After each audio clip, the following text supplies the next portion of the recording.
Pada kesempatan kali ini, saya akan menjelaskan materi biofarmasetika mengenai sediaan transdermal. Untuk topik bahasannya ada 7 yang tertera.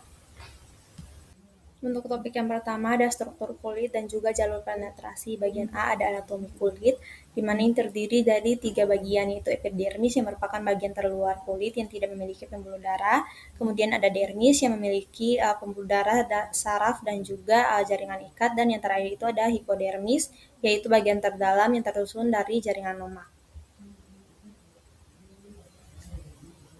Subtopik berikut yaitu ada fungsi stratum corneum sebagai barrier utama. Jadi ini merupakan lapisan terluar epidermis yang tersusun dari sel-sel matri atau korneosit yang fungsinya itu ada beberapa seperti mengontrol permeasi molekul, melindungi tubuh dari masuknya zat asing, dan juga mencegah kehilangan air dari tubuh. Struktur yang padat dan tersusun rapat akan menyebabkan lapisan ini memiliki resistensi difusi yang sangat tinggi sehingga menjadi faktor utama yang menentukan keberhasilan pengantaran obat secara transdermal.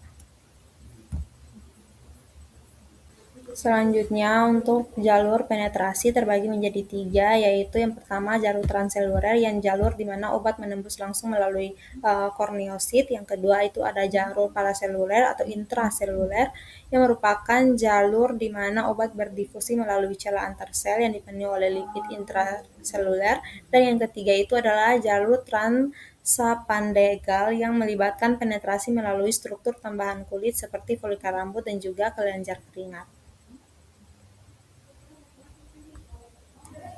Topik yang kedua yaitu barrier stratum corneum. Jadi stratum corneum dapat dijelaskan melalui model brick and mortar, di mana korneosit berperan sebagai brick atau bata dan lipid interselulernya berperan sebagai mortar atau semen. Jadi korneosit tersusun rapat sebagai penghalang fisik, sedangkan lipid interselulernya itu mengasah celah antara sel dan membentuk jalur difusi yang sempit dan berliku. Struktur ini menyebabkan permeasi obat menjadi terbatas, akibatnya molekul hidrofilik sulit menembus stratum corneum karena harus melewati matriks lipid yang dominan.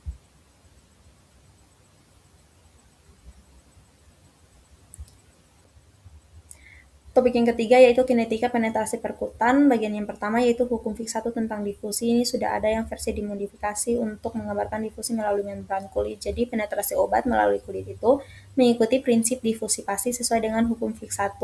Fluks obat dipengaruhi oleh koefisien difusi, koefisien partisi, konsentrasi obat, dan juga ketebalan membran kulit. Nilai fluks akan meningkat jika nilai koefisien difusi, koefisien partisi, konsentrasi obatnya tinggi, serta dia akan menurun jika ketebalan stratum korneumnya meningkat. Subtopik berikut adalah koefisien partisi yang menunjukkan kemampuan obat untuk berpindah dari sediaan ke dalam stratum korneum. Jadi, jika obat terlalu hidrofilik, maka obat sulit masuk ke dalam lapisan lipid. Sebaliknya, jika terlalu lipofilik, obat cenderung terperangkap dalam stratum korneum dan sulit untuk berdifusi ke lapisan yang lebih dalam. Hal ini menunjukkan kalau koefisien partisi itu berperan penting dalam menentukan tahap awal penetrasi obat. Dan yang subtopik berikut itu ada C, faktor hidrasi kulit terhadap absorpsi.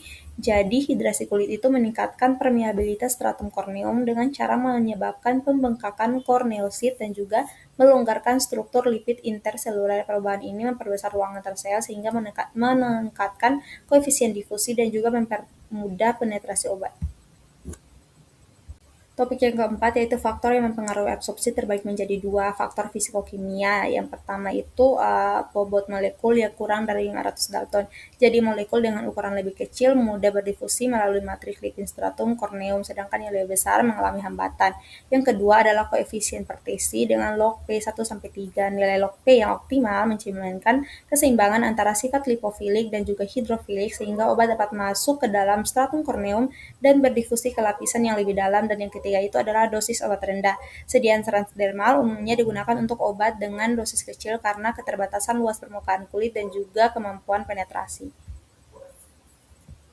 Lalu selain faktor itu terdapat juga faktor biologis yang dimana terbagi menjadi 4, yaitu yang pertama lokasi anatomi. Permeabilitas kulit bervariasi antar bagian tubuh. Kulit yang lebih tipis, misalnya belakang telinga, punya permeabilitas yang lebih tinggi dibandingkan dengan kulit tebal seperti telapak kaki. Yang kedua ada usia. Kulit bayi dan lansia cenderung lebih permeabel dibandingkan dengan orang dewasa karena adanya perbedaan struktur dan fungsi stratum corneum. Yang ketiga itu ada suhu kulit, di mana peningkatan suhu dapat meningkatkan difusi dan juga aliran darah sehingga akan mempercepat absorpsi obat. Dan yang terakhir itu ada hidrasi kulit. Kulit yang terhidrasi meningkatkan permeabilitas karena struktur lipid menjadi lebih longgar dan juga mendukung difusi obat. Topik yang kelima yaitu parameter BABE sediaan transdermal. Yang pertama itu ada profil kadar obat dalam plasma atau dikenal dengan steady state. Jadi ini terjadi ketika laju pelepasan obat dari PET seimbang dengan laju eliminasi obat dalam tubuh, sehingga kadar obat dalam plasma relatif konstan tanpa fluktuasi yang tajam. Lalu untuk parameter BABE yang dinilai itu ada 4. Yang pertama ada Cmax yaitu kadar maksimumnya, Tmax yaitu waktu yang mencapai puncak, AUC atau total paparan obat, dan juga steady state concentration yaitu kestabilan kadar plasmanya. Subtopik berikut adalah uji in vitro sel diffusifrance yang digunakan untuk mengevaluasi permeasi obat secara in vitro dengan mensimulasikan proses penyerapan obat melalui kulit. Dengan sistemnya itu ada 3, yaitu kompartemen donor sebagai tempat sediaan transdermal atau patch-nya, yang kedua kompartemen reseptor sebagai cairan yang mensimulasikan cairan tubuh, dan terakhir itu membran kulit sebagai penghalang difusi. Untuk parameter yang diukur ada 3, yaitu flux, permeabilitas membran, dan juga jumlah obat yang terpenetrasi. Topik berikut adalah proses biofarmaseutika transdermal, dimulai dari patch ditempelkan pada permukaan kulit sebagai sistem penghantar obat transdermal, kemudian obat dilepaskan dari matriks ke permukaan kulit melalui proses difusi. Yang ketiga, obat berpartisi dari basis patch ke dalam stratum corneum, lapisan terluar kulit yang kaya lipid dan juga menjadi penghalang utama. Lalu obat berdifusi melewati epidermis, terutama melalui jalur interseluler mengikuti gradien konsentrasi. Kemudian obat mencapai dermis yang mengandung pembuluh darah, folikel, dan juga jaringan ikat. Lalu obat diserap oleh kapiler darah di dermis melalui difusi dan masuk ke aliran darah. Selanjutnya yang terakhir, obat akan dibawa oleh darah menuju sirkulasi sistemik untuk mencapai tempat kerja dan juga memberikan efek terapeutik.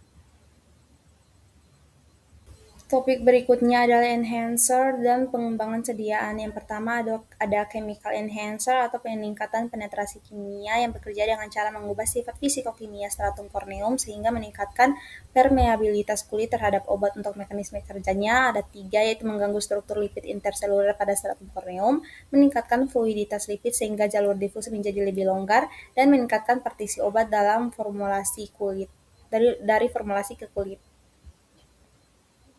Yang kedua ada physical enhancer atau peningkatan penetrasi fisik yang terbagi menjadi 2, yaitu microneedless merupakan teknologi yang menggunakan jarum mikro.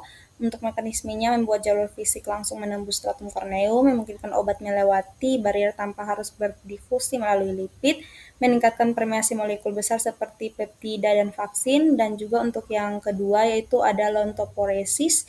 Untuk mekanismenya dia elektrorepulsi, elektrosmosis, dan juga meningkatkan difusi obat secara terkontrol. Selanjutnya itu ada evaluasi data dalam formulasi transdermal. Untuk variasi evaluasi utamanya adalah flux, koefisien permeabilitas atau Kp, jumlah obat terpenetrasi, dan juga stabilitas formulasinya. Untuk metode evaluasinya ada uji in vitro menggunakan sel diffusifrance, ada analisis kinetika berdasarkan hukum Fick, dan juga perbandingan formulasi dengan dan tanpa enhancer.